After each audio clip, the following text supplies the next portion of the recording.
The following podcast is a deep, shallow dive production. Okay, let's go.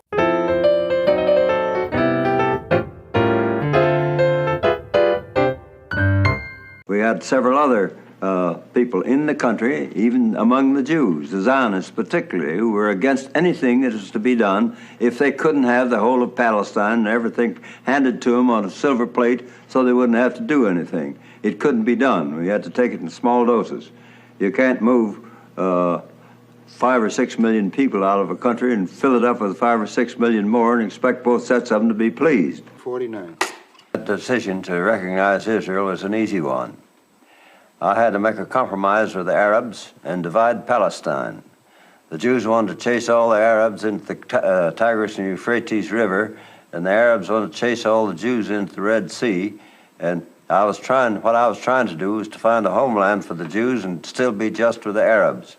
But when you go into a thing of that kind, the people you help most are the ones that get most angry with you.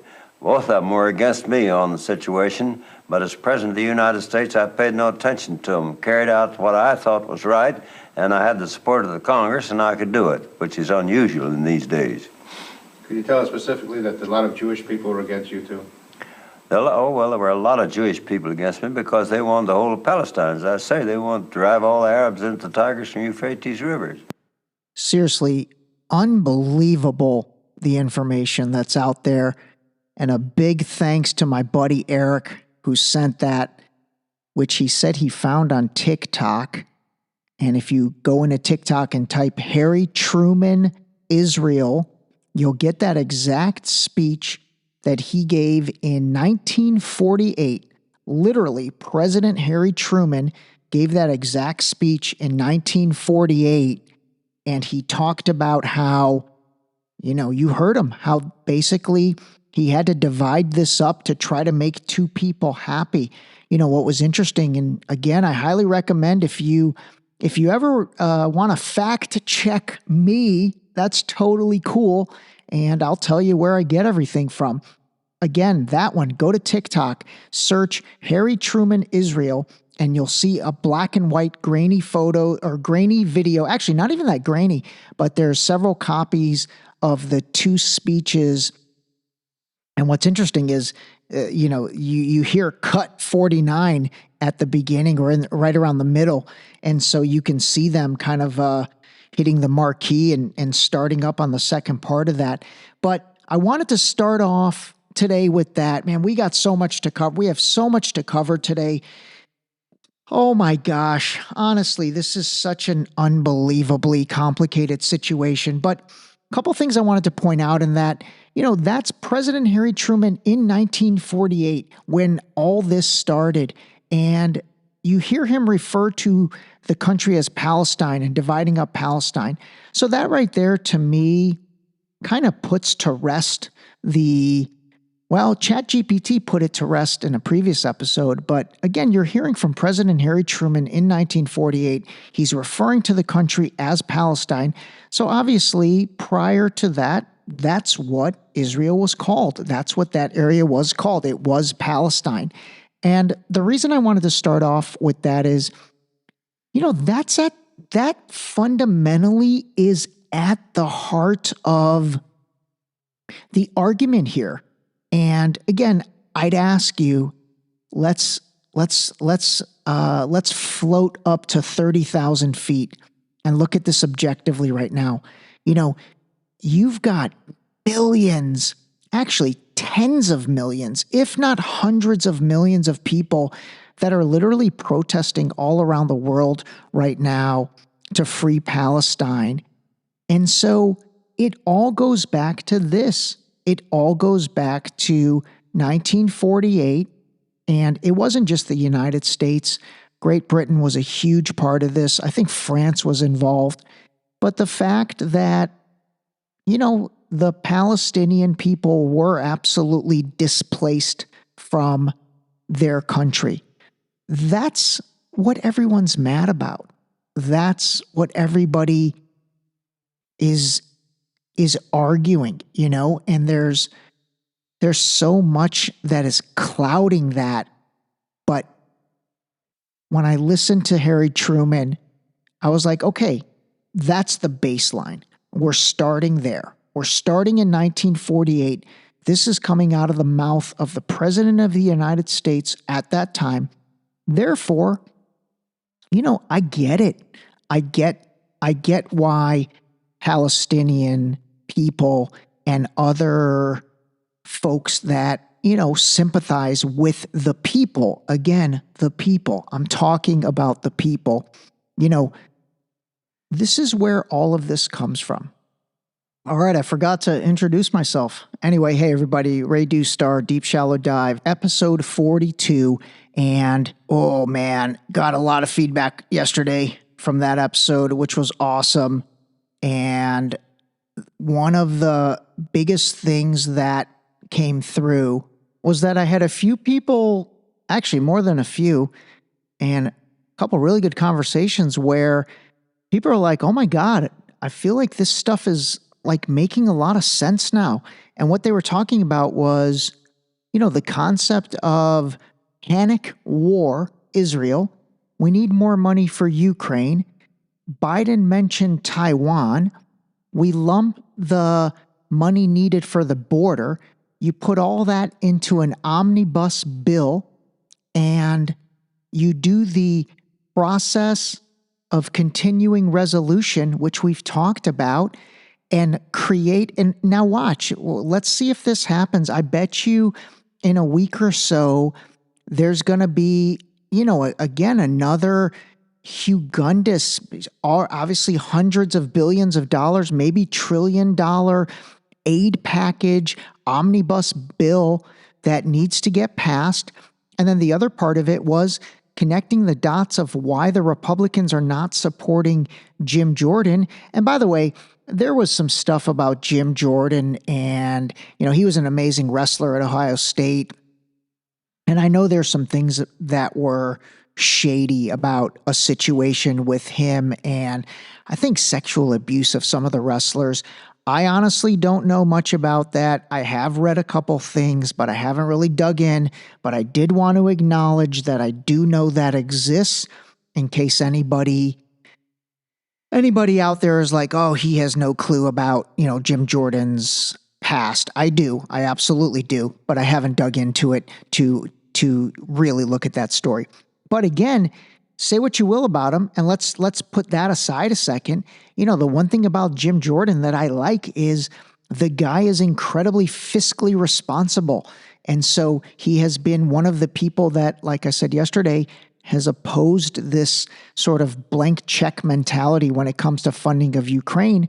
And again, if you listen to the portion of President Biden's Oval Office address from last Thursday that I played for you, he set it up. He really set it up. And he's like, and that's why I am asking Congress for $100 billion in, new aid, $60 billion for Ukraine, and then the other 40 being split among Israel, Taiwan. We haven't talked about that, like I said yesterday, but it's almost like he let the cat out of the bag with that one. And then the southern border, which again, like I said yesterday, prior to recently, that wasn't even recognized as a problem. And now we're asking for tens of billions of dollars to put towards that. So, those dots kind of connected yesterday, and I hope they connected for you. And if you didn't listen to episode 41, go back and give it a listen. The other thing real quick is I did want to apologize. I actually go back and listen to my episodes probably twice. And I don't know, for some reason I didn't like my tone yesterday when I was describing the situation in terms of humanitarian aid going into Gaza, but then thinking that, if the Hamas is as barbaric as they are, how do they not expect Hamas to just take that aid? That's such a disconnect to me, but I think I worded it a little, I don't know. I just didn't like the way I said it. So anyway, didn't mean to come off like a Weisenheimer on that when I talked about the strawberry mango sparkling water or something like that. But again, my point was, and I stick by my point, And that is, I just don't understand how, one day they are the most barbaric humans on the planet, and then the next day there's $100 million of aid going in there, and then supposedly they are the ones that control there, and they live among the people. So how do you distinguish between them and the people? How are you even distinguishing that they're not getting and being the beneficiary of that aid? Okay, that was a mouthful. All right, let's jump into it. I've got a variety of things. Let's start with this hospital situation. This was a bombing of a hospital in Gaza last week. Incredibly sad.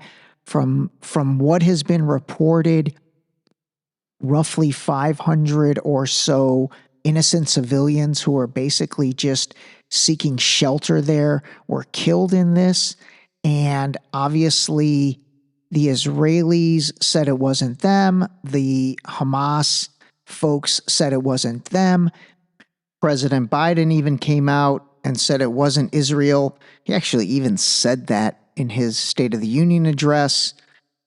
And then you had the publications, actually all the publications that originally reported it as being an Israeli strike. I'm talking about the BBC, New York Times, CNN, basically all the organizations that up until this, everybody seems to believe everything they say. But then now when they came out saying it was an Israeli strike, a few days later, they all retracted. So let me play for you the things that I found. All right, first, so this is the original BBC clip that came out. So this is the absolutely first thing reported. The Israeli military has been contacted for comment, and they have said that they are investigating. But, it is hard to see what else this could be, really, given the size of the explosion, other than an Israeli airstrike or several airstrikes. Because, when we've seen rockets being fired out of Gaza, we never see explosions of that scale. We might see half a dozen, maybe a few more people being killed in such rocket attacks. But we've never seen anything on the scale of the sort of explosion on the video I was watching earlier, which, as you say, is still to be verified. Okay, again, so when that came out, the New York Times, who else? CNN, MSNBC, you name it, actually. Pretty much everybody kind of corroborated that story. And then this is President Biden speaking last Thursday. Like so many other, I'm heartbroken by the tragic loss of Palestinian life, including the explosion at the hospital in Gaza, which was not done by the Israelis. I mean, it doesn't take a genius to piece together that obviously Israel gets their military equipment from the United States. So if that was done by the Israelis, that's a bad look for the good US of A. Okay, so then that was Biden. And then after that, here is BBC's follow-up. Actually, I'm sorry. First, here is MSNBC. So after BBC came out, MSNBC came out, and then I'm going to play for you MSNBC's clip, and then I'll chime in again. The explosion seems to have taken place in a courtyard in front of the hospital where families were gathering, believing, fatally, as it turned out, that they would be safe if they were within hospital grounds. The Israeli military, at this point, is not providing any evidence to back up its claims that this was a Palestinian Islamic Jihad rocket. They are citing intelligence that they have not yet made public. We should also say that this kind of death toll is not what you normally associate with Palestinian rockets. These rockets are dangerous. They are deadly. They do not tend to kill hundreds of people in a single strike in the way that Israeli high explosives, especially these bunker buster bombs that are used to target these Hamas tunnels under Gaza City, do have the potential to kill hundreds of people. And we should say finally that there are instances in the past where the Israeli military has said things in the immediate aftermath of an incident that have turned out not to be true in the long run. And the one example I'll give you is that when the Al Jazeera journalist Shireen Abu Akleh was killed in the occupied West Bank, the Israeli military initially said that she was killed by Palestinian gunmen, and it was only months and months later that they admitted that it was likely an Israeli soldier who fired the fatal shot. All right, so that was MSNBC's clip, which I think came out second. And so then BBC, like I said, they kind of revised their story, and so here's that. Ever since the explosion happened last night at around 7 p.m. local time, the BBC Verified team has been analysing all the images and video that have emerged. You can see where the hospital is located within Gaza City. And this footage shows what appears to be the courtyard car park of the hospital in flames. We've been able to establish that that's what it is from the shape of the buildings. Now, the Al Jazeera television station was broadcasting live from Gaza at the time. You can see a series of bright lights in the air. We don't know exactly what these are. The Israeli army says there was a failed rocket launch by the Palestinian militant group Islamic Jihad. Then you can see a flash, and that's followed shortly afterwards by a big fireball. Our verification teams have looked at these images and can tell from the roofs and from other skyline details illuminated by the flames that it was in the main courtyard of the hospital. Next, they've been looking at daylight images taken this morning. Here you can see quite a lot of fire damage to the cars, but most of the buildings surrounding it are still mostly intact and standing, and there's actually a relatively small crater. Now, we've shown these images to a number of weapons experts, and while they couldn't come to a firm conclusion, several of them told us that if the explosion had been caused by the type of bomb normally used by Israeli forces, the crater would have been bigger and there would have been more damage to the buildings. One way of trying to establish what hit this hospital is by studying bomb or missile fragments at the scene, but our team on the ground and the team here haven't seen any. Now, look at this image we found from last night of two men searching through the crater we showed you earlier. The logo on their vests is from the Palestinian police, from the Explosive Ordnance Department. We don't know what, if anything, they recovered. The Islamic Jihad movement put out a statement today saying the explosion was caused by Israeli aerial bombing and claiming that they have the remnants of the explosive head, but they haven't yet provided any evidence of this. What's not in dispute is that there were a very large number of casualties, according to Palestinian officials. Mostly, we think, of people who've been sheltering in the hospital from Israeli airstrikes, sleeping on the grass here. To establish the exact truth of what caused them, you'd need an independent investigation. But that's not going to happen in what is an active war zone. All right, so that was BBC's, I guess, revised commentary. Think of it what you will. And then this also got captured by Al Jazeera cameras originally. And so BBC, again, originally used the Al Jazeera footage to make their initial claim. And then, as you heard, they kind of retracted that. So let me play you, I guess, Al Jazeera's retort. On the 17th of October 2023, hundreds of Palestinians were killed when the al-Ahli Arab hospital in Gaza was bombed. Officials in Gaza blame the blast on an Israeli airstrike. The Israeli army denies responsibility and claims the attack was due to a failed rocket launch by the Palestinian Islamic Jihad. They say they used Al Jazeera footage to allegedly confirm these claims. But you're asking me for proof? You don't need to get proof from me. All you need to do is switch over to Al Jazeera, who broadcasted it live, and you can actually see. I got a screen caption just for you to see. This is Al Jazeera from last night.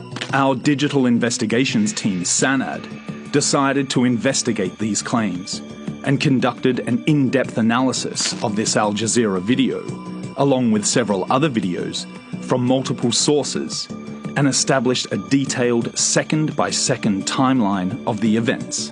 By analysing Al Jazeera's live stream starting at 1845, The team was able to identify 4 Israeli airstrikes on Gaza, targeting the area near the hospital, starting at 18:54:28, then 18:55:03, then 18:57:42, and then 18:58:04.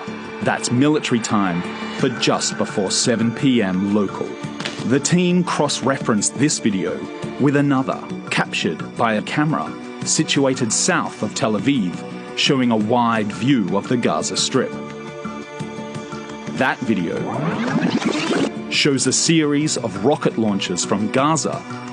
That video clearly shows how the Iron Dome intercepted these rockets.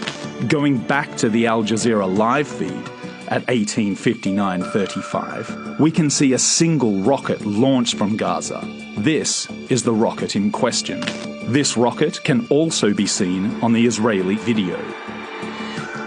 15 seconds later, Al Jazeera's live feed shows that the same rocket was intercepted at exactly 18:59:50. This interception has the same afterglow seen in previous interceptions. A closer look at the video captured by the Al Jazeera live feed shows the rocket being completely destroyed and broken apart in the sky. According to all feeds and videos analyzed, this rocket was intercepted and was the last one launched from Gaza before the bombing of the hospital. 5 seconds after that interception, an explosion in Gaza can be seen, followed 2 seconds later by a much larger explosion. This is the strike that hit al-Ahli Arab Hospital. As a result, Al Jazeera Digital Investigations team found no grounds to the Israeli army claim that the strike on the al-Ahli Arab Hospital in Gaza was caused by a failed rocket launch. All right, so that was from Al Jazeera. Now, I will say after that, Israel did temporarily shut down foreign news networks, including Al Jazeera. So it looks like it got rid of, or I don't know what they mean by shut down. Let's see. The temporary suspension will enable authorities to stop broadcasting the channel, close offices in Israel, shut down its site, and revoke press credentials. Okay, so it looks like they shut down foreign news networks after that. I'm going to add something to the podcast, and I'm going to credit my main man, Brad Ford Hershey, my roommate from college, and then also a couple other guys from Orange High School. Brian Sachs being one of them. They used to say, and I think it was from Howard Stern, but they would say, shucky ducky quack quack. And I don't even know what that means. I'll have to look it up. But I always found it funny when you'd say shucky ducky quack quack. So I'm going to start saying shucky ducky quack quack when I find something interesting, because I realized I say, that's interesting. I say that way too much. So get ready for shuggy duggy quack quack. All right, the next thing I wanted to talk about, and my main man, OC Nav, my buddy Nav, who lives here in Orange County, we had a good conversation about this the other day, actually last Thursday, and he brought this up, and we kind of talked it through together, and I think it makes a lot of sense, and I think it's a good thing to understand. So last week, or I think on Friday, when Israel was basically saying they are going to begin their ground invasion, which they have not done yet. And then they basically, I mean, this is pretty crazy. They released like pamphlets in the air into the northern part of Gaza. And on those pamphlets, it pretty much alerted everybody, hey, you get out of town in the next 24 hours because we're going to be invading. So again, they dropped pamphlets in the air. They basically gave the people of that are living in the northern half of Gaza, they wanted them to relocate to the south. So I wanted to just put this in perspective because, you know, there were a lot of people that were like, oh, that's very nice of them. And I mean, it is nice of them. Obviously, you're kind of warning civilians of what you're going to do. Okay, I totally do respect that. But let me put this in perspective of what that means. So Gaza has a population of roughly 2 million. It's 2.048 million. Half of them live in the north, half of them live in the south.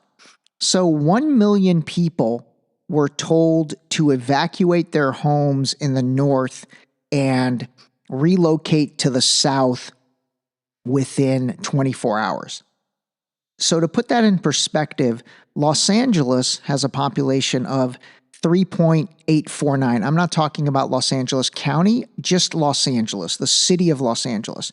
And then Orange County, the overall county of Orange County, which is like a city, size-wise is probably somewhat similar to the city of Los Angeles.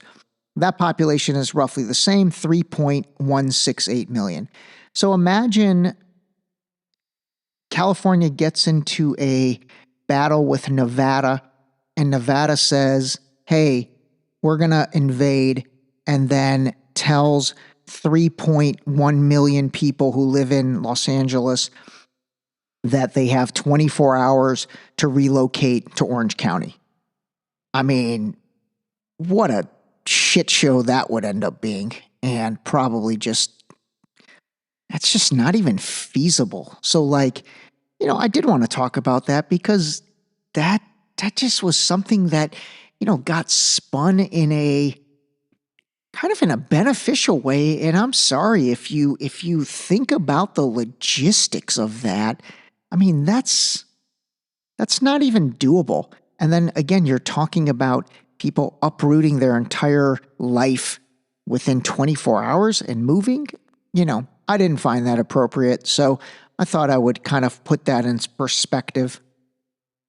All right, so the next thing I want to share, honestly, this is probably the most serious thing I have shared. And I don't even know if I should say what's amazing, but this is from a very good Jewish friend of mine. And he sent me this clip from CBS Morning. It was the CBS Morning News, and I believe it was like maybe 4 or 5 days ago. And the one thing he talked to me about, and he doesn't want to be named, but he said, hey, it's not Israel. You got to separate between Israel and Netanyahu. We're not fans of him. And, when he said that, it kind of started to make, I guess, some sense if you think about what I said in earlier episodes, I think episode 4, where, again, they refer to Netanyahu as Israeli Trump. And I'm not saying Trump is like that, by the way. But it does connect the disconnect as to why it seems like Jewish people in America might not support Netanyahu, but they absolutely support their country and they stand with Israel. And then I asked him, I said, do you stand with Netanyahu? And he said, no, I stand with Israel. I stand with my country. I don't stand with the government in place. And that, that sentiment was echoed in, I think it was episode 5, where I played you the clip from 60 Minutes, where the brothers and sisters in arms were, heading up the fight against Netanyahu and the reforms he was trying to enact in the judicial system. And it's what Charlie Kirk talked about in that episode about, the judicial system. And now all those riots and protests, they're gone. They've been silenced. Well, not really silenced, but again, nationalism now, it's almost like there's a bigger problem. Also, if you remember the clip I played from the gentleman a couple episodes ago where he was like, I'm proud to be Jewish. I am unequivocally a proud Jewish man, but I don't stand for the way the Palestinian people have been treated. Anyway, it was interesting to hear that from my friend. And, I asked him, I said, God, is this really how a lot of you feel? And he said, yeah. And that is why there is such a division between many of us and Netanyahu. So that was pretty enlightening to me, again, coming from somebody I know. So anyway, my friend sent me this clip. This is from CBS, so it's not like it's from some random thing. But it's a pretty moving clip, and so give this a listen. They keep saying leave the Gaza Strip. Where to? They bombed everything. In Gaza, it's the youngest who are paying the ultimate price.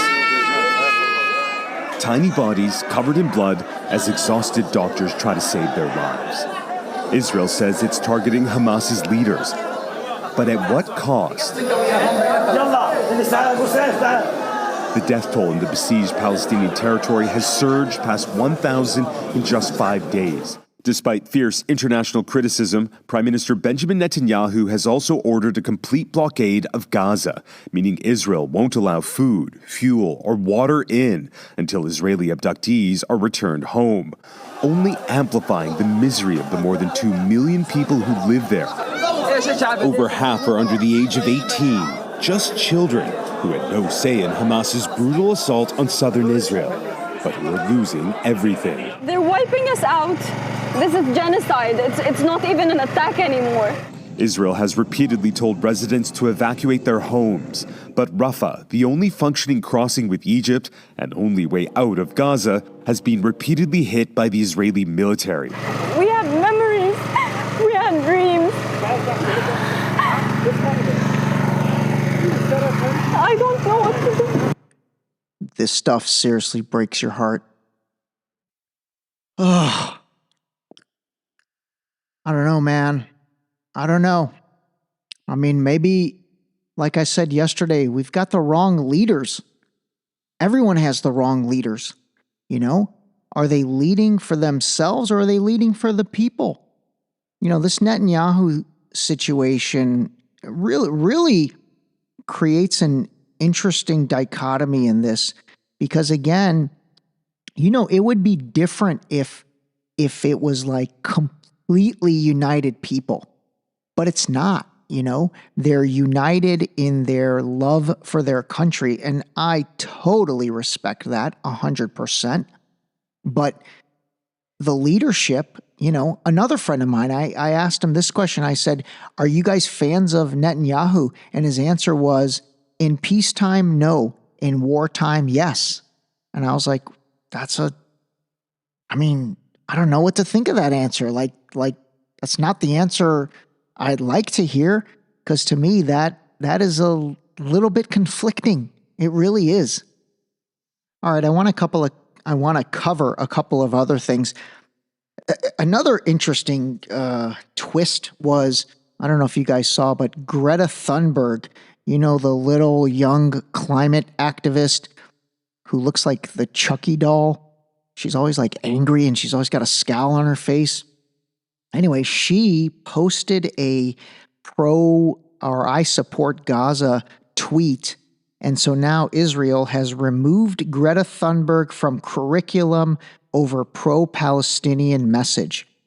So now here's another person that, again, prior to this, was probably loved by that group, and now she is not. I'm sorry, it wasn't a tweet. She posted a photo on Instagram of herself and 3 others holding signs in favor of Palestinians in Gaza. The signs included phrases like Free Palestine and Stand with Gaza. That's from Newsweek. All right, so the next clip I'm going to play from you, another friend of mine sent me, and this is Noam Chomsky. I know a lot of you probably do know Noam Chomsky, but some of you might not.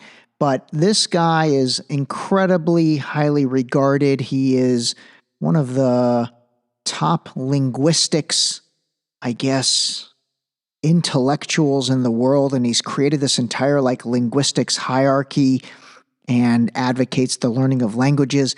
But he's also a very well-respected liberal, I guess, professor or spokesperson or just intellect. probably, I think the word intellect is the best way to describe him, but he's known to champion liberal causes, and he's very outspoken critic of United States foreign relations.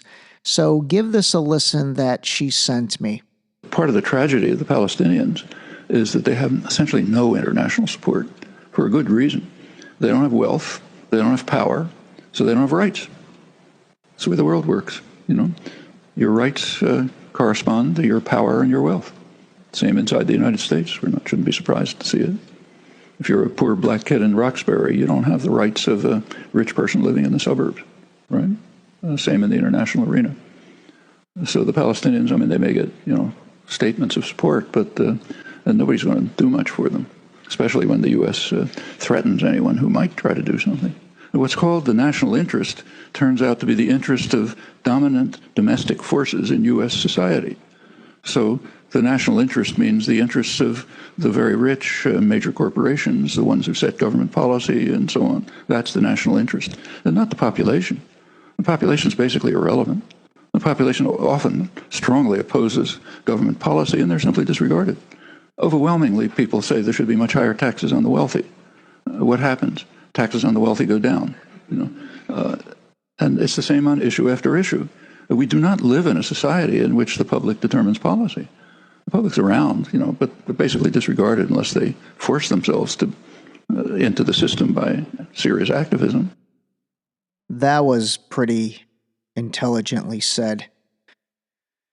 I've listened to a lot of his stuff, and I'll be honest, I agree with half of them, and then half of them I don't agree with, but that one was hard to poke a hole in.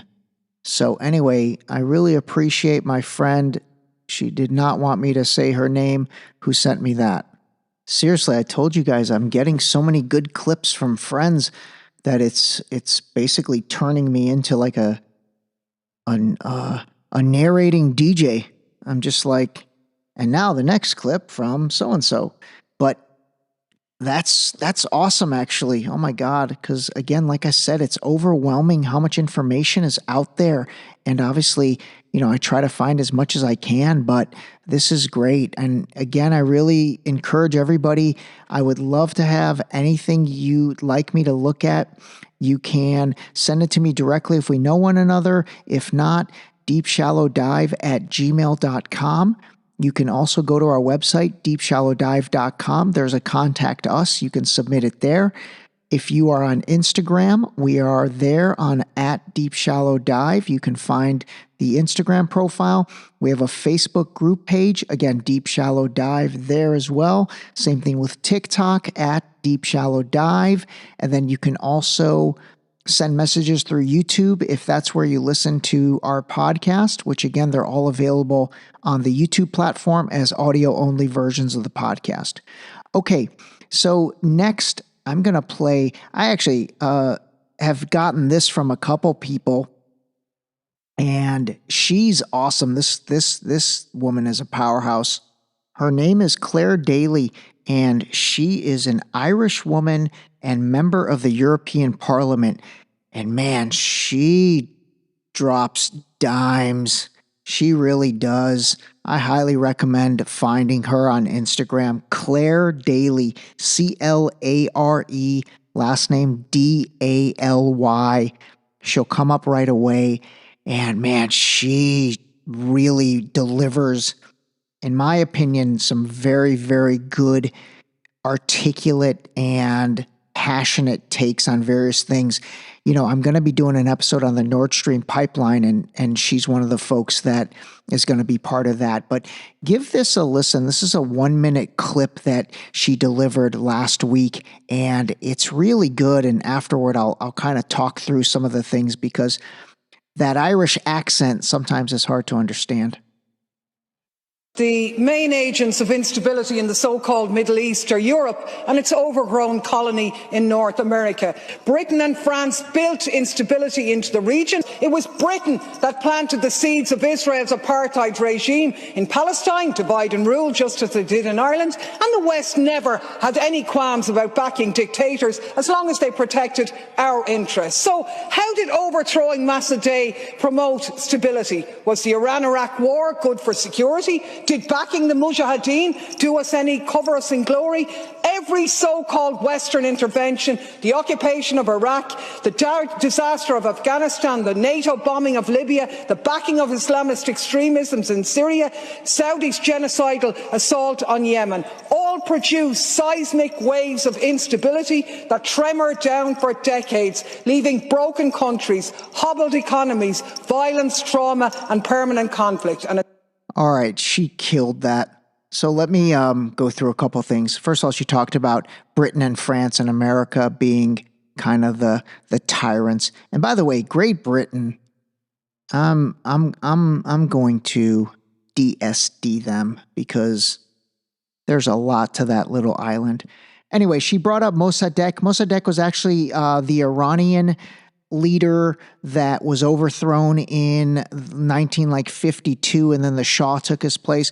I will say personally, I'm a fan of the Shah. Mossadegh did nationalize oil, which was awesome, but he was also very socialist. So, I can't say that I was totally in favor of him, Mossadegh, because again, I was more in favor of the Shah, but he did nationalize oil, so that was amazing. But then that's why he was overthrown, and then the U.S. placed the Shah into power because the Shah was going to play ball with the U.S. when it comes to oil, which he did over the next 25 years. And then in 1979, actually in 73, the Shah said, hey, once the 25-year deal is over, and that cut, by the way, was 85 them, 15 Iran, or actually I think it was 86 and 14. So in 1973, the Shah said, I'm not going to be renewing that.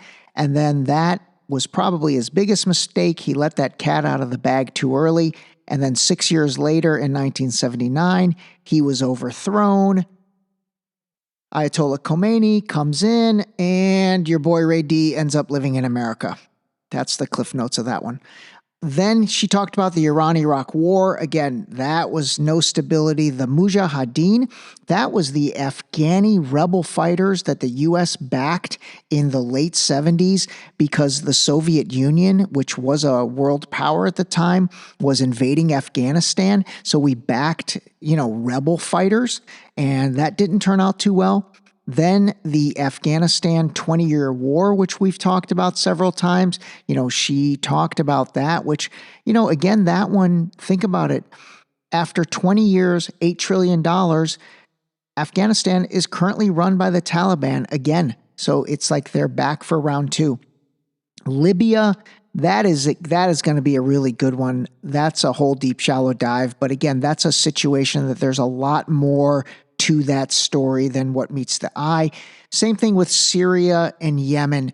Those are all countries that had instability, or instability was created into that country to create chaos. And I really am interested in all of that. So we will deep, shallow dive into all those. All right, this next clip I'm going to play for you. Honestly, I received this last week, and then I received it repeatedly from different folks. And to be honest with you, I really tried to vet this out myself, even though the people that sent it to me are folks that I truly respect their opinions, and I know they do a lot of vetting. But it's a clip from Mehdi Hassan. Mehdi Hassan, if you remember, he's the British journalist of Indian descent. He was mentioned a couple episodes ago. He has his own show, I think on Peacock. I know he's on MSNBC all the time. He's a super popular guy among liberals. And then this was in 2018, a segment that he was part of for The Intercept. And then The Intercept is an award-winning news organization, and this is founded by Pierre Omidyar, who actually is a Persian guy, but he was the founder of eBay and a philanthropist. So pretty big guy. And The Intercept, again, is very, very credible according to basically everyone all the time. Now, it'll be curious to see if this story, by the way, came out in 2018, and it really didn't ruffle any feathers, but now it looks like it's reemerging as things often do, and is definitely ruffling some feathers. So give this a listen. I think this is going to be probably one of, if not the most interesting thing in the 9 parts of this series so far. The Palestinian militant group Hamas has carried out brutal acts of terror against Israeli civilians, and Israeli and American leaders are always keen to tell us how dangerous and evil Hamas is. The inhumanity of Hamas. I have no sympathy for Hamas. That keep shelling Israel with thousands of rockets and mortar shells. But what if I told you that Israel helped create Hamas? Officially, Hamas, which is the acronym for an Arabic phrase meaning Islamic Resistance Movement, was founded in 1987, at the start of the first Palestinian Intifada, or uprising against the Israeli occupation. But its roots were planted much earlier. The Hamas founder, Sheikh Ahmed Yassin, was a half-blind, disabled Palestinian cleric and member of the Muslim Brotherhood. The Brotherhood had been repressed by the Egyptians in Gaza prior to 1967, but once the Israelis invaded and occupied the Strip, they didn't just turn a blind eye to these Islamists, they encouraged them. See, the Israelis, especially right-wing Israelis, wanted to undermine the power of the dominant Palestinian political force at that time, the nationalist PLO, at the heart of which was the secular Fatah party of Yasser Arafat, their bête noire.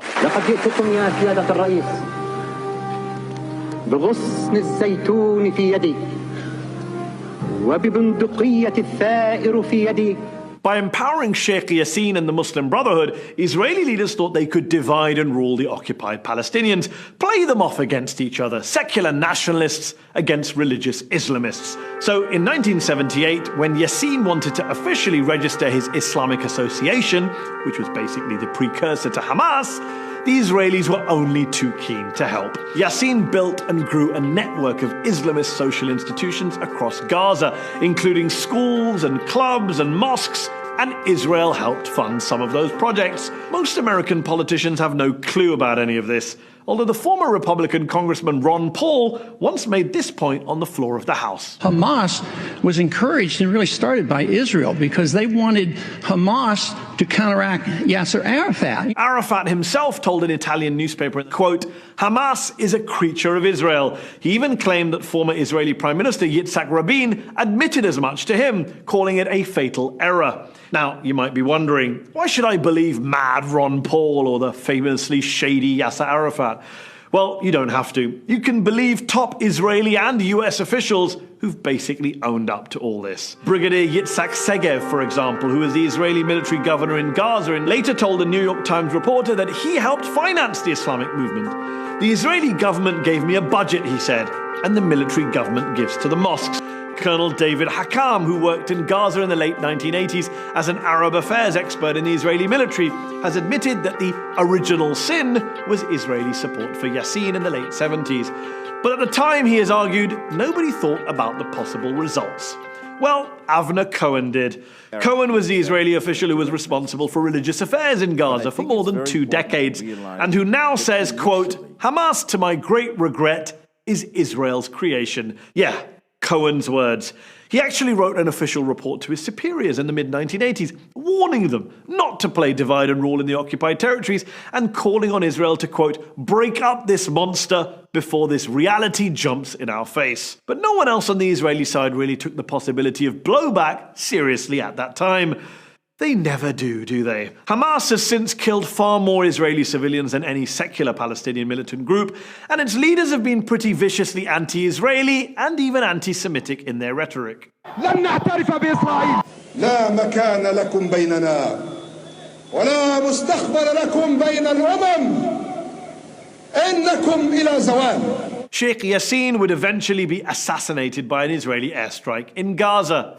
Sheikh Yassin and its organization, the Hamas, are responsible to the killings of more than 400 Israelis. So the question shouldn't be why now. I think it should be why not before. Why not before? Well, because before, Israel was actually nudging and winking at Yassin and co., building them up as a rival to Arafat's Fatah. The die was cast for blowback. Blowback, incidentally, that they decided to double down on when they assassinated Yassin. You can hear the crowds chanting for Hamas, and any idea that this operation would actually suppress or diminish that organization seems to be ill-judged. The inconvenient truth is that Hamas is in part a creature of Israel's own making, an enemy that Israel spent more than 20 years helping to build up, and then spent the next 20 years, the past 20 years that is, trying to bomb, besiege, and blockade out of existence. The 3 Gaza wars fought by Israel against Hamas since 2008 killed around 2,000 Palestinian civilians and a dozen Israeli civilians. That's the real human cost of blowback. David Long, a former Middle East expert at the US State Department under Ronald Reagan, told journalist Robert Dreyfus, "I thought the Israelis were playing with fire. I didn't realize they'd end up creating a monster. But I don't think you ought to mess around with potential fanatics. It's a lesson both the Israelis and the Americans never seem to learn, though.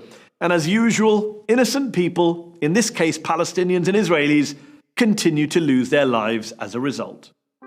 All right, so if you want to watch that clip, it's called Blowback, how Israel went from helping create Hamas to bombing it, and it's in The Intercept, and you can find it on YouTube, and it's all over the internet, actually, and all over TikTok, by the way. And I'll put a link in the show notes also. But that again was Mehdi Hassan, The Intercept, titled Blowback. All right. Well, everybody, I think that is all for today. Man, we covered a lot of ground. That was a lot of stuff, a lot of clips, but a lot of good stuff. And then we will do part 10 here tomorrow, hopefully. There may be a day separation. I don't know. I'm going to try to finish it out for tomorrow. If you do not see a new podcast episode tomorrow, then know that it will air on Wednesday. All right. Thanks, everybody. I hope this has been valuable, and call a spade, which we definitely did this episode. This episode was brought to you by Boost Liquid Vitamins. Wake up, take your Boost, start your day. Drink your vitamins, build your immune system with Boost. Available on Boost.com.